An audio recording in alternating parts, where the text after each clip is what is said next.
De todas as drogas, a mais pesada, a mais destrutiva, a mais viciante, a que mais eu perdi amigos, a que eu mais vi famílias sendo divididas, né?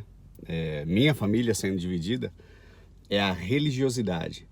Não existe droga pior do que essa.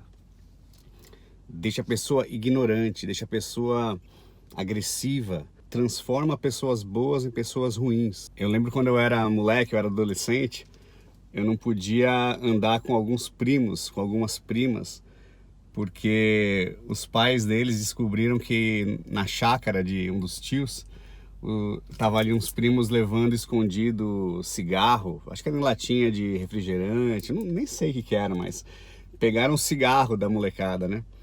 E aí a gente não podia andar perto desses primos, né? Porque os pais ficam com medo, né? Que você vai começar a fumar, sei lá, beber cerveja. Então tinha esse preconceito na época, né? Mas, ironicamente, a primeira vez que alguém me ofereceu um cigarro não foi nem um cigarro. Foi um charuto. Foi numa reunião de pastores batistas americanos. E a gente viajou para fazer um congresso juntos. E o papo no carro ali era o charuto, né? Não, a gente vai lá não sei o que, vai smoke a cigar, e vai chegar lá e vai smoke a cigar. Cigarette é o cigarro, né? Cigar é o charuto, que é aquele grande que você não inala no peito, você deixa só na boca, né? Freud morreu de câncer na boca porque ele adorava fumar charuto. E aí eu lembro que chegaram lá, me ofereceram na reunião ali no hotel.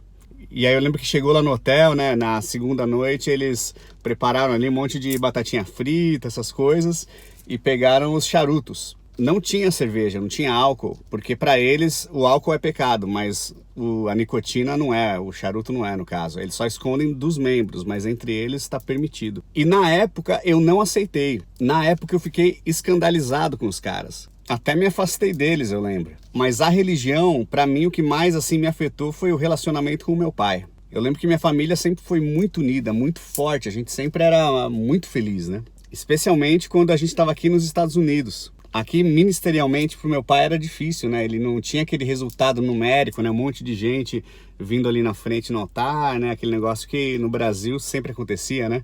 Mas eu lembro que naquela época, né? Eu e meu pai começamos a brigar. Isso aí faz, sei lá, uns 15 anos mais ou menos. E a primeira vez que foi uma briga feia, né? Foi por causa desse negócio de religiosidade, igreja. Essa pessoa especificamente aí que estava empurrando meu pai contra mim. Eu fiquei muito mal, assim, uma depressão profunda. E foi com certeza uma época bem complicada, bem difícil nesse sentido, né, de tristeza o tempo todo. Mas a primeira droga pesada que eu usei na vida, que eu gostei dela, foi numa viagem missionária da igreja. Quem me deu foi um médico, tava esse médico e um amigo empresário dele, que eu conversava com eles, né? E aí estavam falando, tava todo mundo cansado, e aí o médico falou assim, eu vou tomar ali o Zolpidem e vou dormir muito bem essa noite, né? E quando ele falou em dormir bem, eu já pedi para ele na hora, né? E o amigo dele foi até mais prudente, porque o amigo dele falou assim, poxa, mas olha a idade aí do menino, já vai dar essas coisas para ele? E ele falou assim, não tem problema não. Aí eu peguei lá a pílula do Zolpidem, cheguei à noite lá para dormir, quebrei na metade, guardei a outra metade e tomei só meio para ver como é que era. E eu lembro que nessa noite eu dormi rápido e acordei muito bem de manhã, acordei sem sono. E por que eu gostei dessa droga, desse remédio Zolpidem? Porque para quem não dorme, dormir, gente, é uma beleza. Eu tenho insônia desde a minha adolescência, praticamente. E por muitos anos eu achei que era coisa psicológica, mas aqui nos Estados Unidos eu descobri que não é. E eu dou graças a Deus, né, porque eu fiz um tratamento ali em Boston. A medicina de Boston é uma das melhores que tem no planeta. Mas o que acontece é o seguinte, né? Como a minha família foi família de missionários, a gente sempre mudava muito. Não tinha um plano fixo de saúde, né? Não tinha em nenhum lugar que a gente ia, né? Era sempre picadinho, sempre aquela meia boca para se acontecer algo urgente a gente conseguir tratar. Então o dentista sempre foi complicado. Quando eu era adolescente, eu tinha os meus caninos aqui em cima, na gengiva. Não tinha espaço para cair. Vocês que lembram do meu pai, ele tinha uns dentão tudo encavalado, grandão. E os meus dentes estavam encavalando tudo, né? E meu pai não tinha muito dinheiro na época, então ele levou a gente, foi num dentista dos mais baratos que tinha em Curitiba na época. E a maneira como esse dentista quis resolver o meu problema que na verdade a minha mordida é fechada, né? Os dentes de trás batiam assim e ela não fechava. Se eu fechasse a boca, eu ficava com os dentes abertos assim, né? Literalmente. O que ele fez então? Ao invés de expandir a minha arcada superior, porque na época até poderia, porque eu era jovem, não estava ainda calcificado de tudo, né? Ele resolve arrancar 4 dentes que eu tinha, 4 dentes bons, saudáveis, para criar espaço para os outros.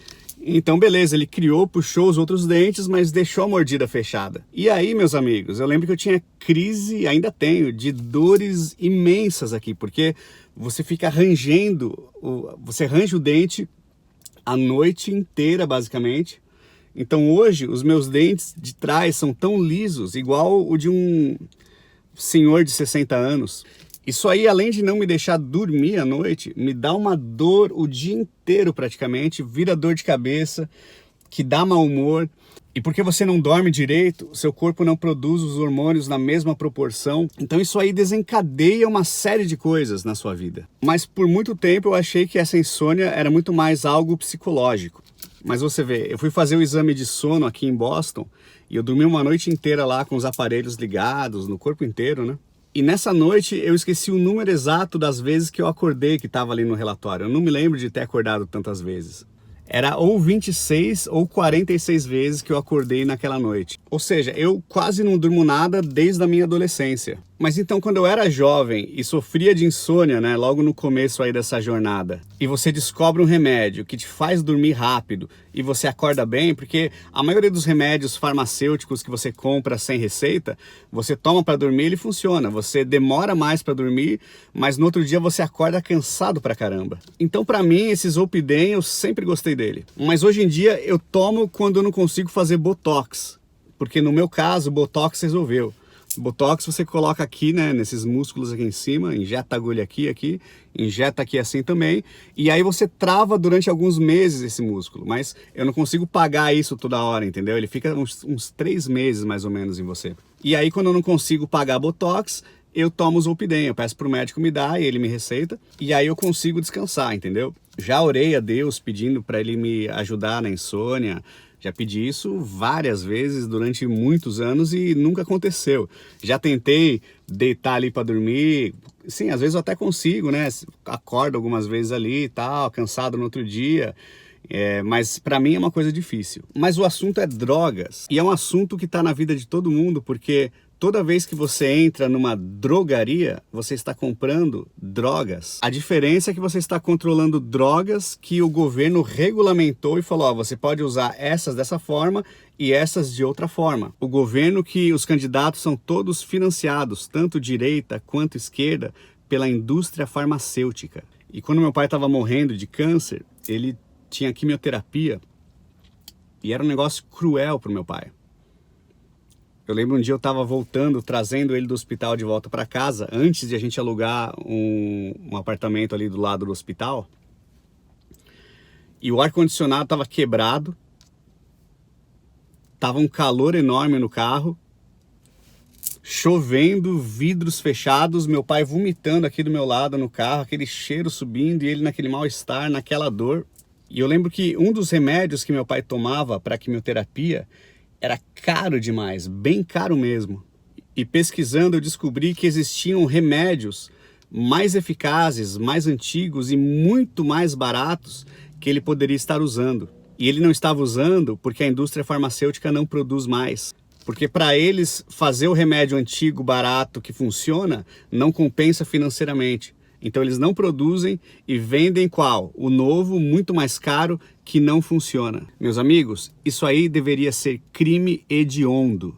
E se eu estivesse passando por quimioterapia, Deus queira que não, eu com certeza usaria cannabis. E o assunto de hoje é maconha medicinal. Então já se acostuma, porque o nome não é maconha, o nome é cannabis. E cannabis é uma planta que Deus criou. Viu Deus que isso era bom.